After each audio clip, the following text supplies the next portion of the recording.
जी, आज की वीडियो में हम बात करेंगे कि आपके बच्चे का जो दिमाग है, कहीं आप उसे प्रेशर कुकर तो नहीं बना रहे। जी, आपने बिल्कुल सही सुना, प्रेशर कुकर।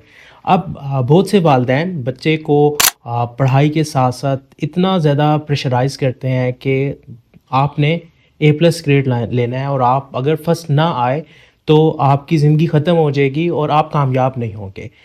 ये कॉन्सेप्ट बच्चे के दिमाग के अंदर इतना प्रेशर बना देता है कि बच्चे का दिमाग नॉर्मल नहीं रहता और वो हर वक्त इस प्रेशर की ज़द में रहता है, जिसकी वजह से वो अपने असल को अपने अंदर से निकाल नहीं पाता, अपनी सलाहियतों को एक्सप्रेस नहीं कर पाता, जिसकी वजह से जिस तरक्की के म्यार तक वो पहुंच सकता था, हम उससे उसको कहीं दूर रोक देते हैं। तो क्या कहीं आप भी अपने बच्चे को प्रेशर कुकर तो नहीं बना रहे? अगर बना रहे हैं तो सोचिएगा ज़रूर, क्योंकि ए प्लस ग्रेड लेना या फर्स्ट पोजीशन लाज़मी लेना ही तक कामयाबी नहीं रुकी हुई। कामयाबी के और भी बहुत से डायनामिक्स हैं, बहुत सी चीज़ें हैं जो ज़िंदगी में अगर ना हो तो इंसान कामयाब नहीं होता।